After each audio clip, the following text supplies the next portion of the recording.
మన మర్రి gold and diamonds లో no GST is back. కేవలం 1% to 11% వరకు మాత్రమే గల VA ఆపై నో జిఎస్టీ. ఈ ఆఫర్ జూన్ 6 నుండి 14 వరకు మాత్రమే.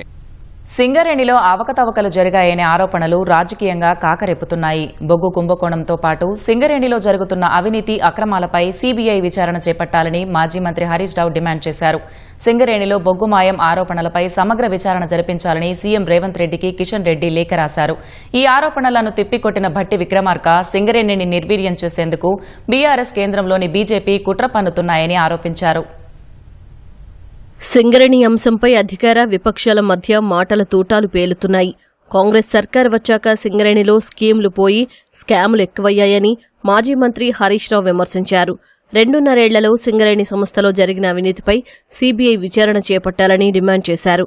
సైట్ విజిట్ సర్టిఫికెట్ పేరుతో కావలసిన వారికే కాంగ్రెస్ నాయకులు టెండర్లు కట్టబెడుతున్నారని హరీష్ రావు ఆరోపించారు.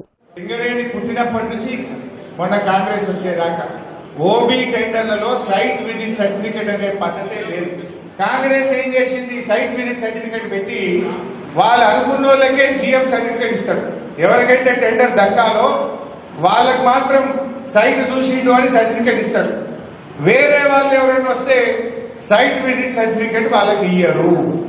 ఇద్దరికో ముగ్గురికే సైట్ విజిట్ సర్టిఫికెట్ ఇస్తే వాళ్ళు అనుకున్న ఆ ముగ్గురే ఎక్సెస్ టెండర్ వేసి వేల కోట్ల రూపాయలు సింగరేణికి నష్టం చేసింది.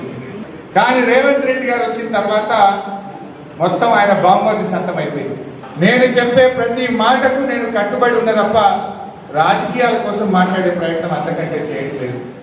సింగరేణిలో బొగ్గు మాయం ఆరోపణలపై సీఎం రేవంత్ రెడ్డి సమగ్ర విచారణ జరిపించాలని కేంద్ర బొగ్గు గనుల శాఖ మంత్రి కిషన్ రెడ్డి కోరారు.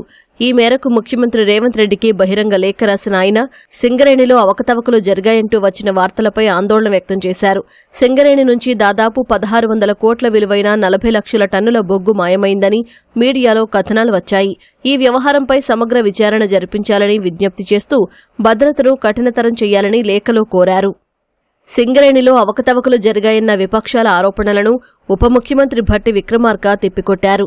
తెలంగాణ సిరుల వేణి సింగరేణిని నిర్వీర్యం చేసి ప్రైవేటు పరం చేసేందుకు కేంద్రంలోని బీజేపీ, రాష్ట్రంలో బీఆర్ఎస్ కుట్రలు చేశాయని భట్టి ఆరోపించారు.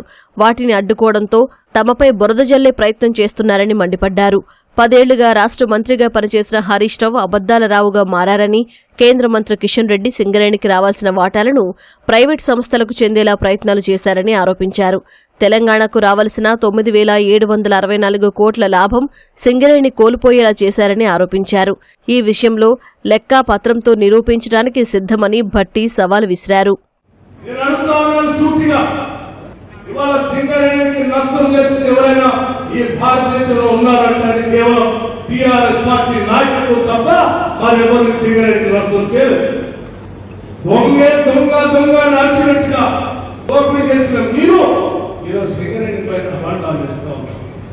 అటువంటి సింగరేణి కాంగ్రెస్ ని ఈరోజు మీరు అప్పుడు ప్రచారంతో నిర్వీర్యం చేయాలనేటువంటి ఆలోచనతో మీకు సంబంధించిన ప్రైవేట్ వ్యక్తులకి కోర్ బ్లాక్స్ చెందాలి అనేటువంటి దుర్మార్గమైన కుట్రతో సింగరేణి బలహీనపరచడం కోసం కుట్రపూర్తిగా మీరు ఒక పక్కన స్టేట్మెంట్ చేయడం, ఈ రావు గారు లేఖ రాస్తారు, ఆ కిషన్ రెడ్డి గారు ఢిల్లీ నుంచి దాని మీద స్పందించి మాట్లాడతారు.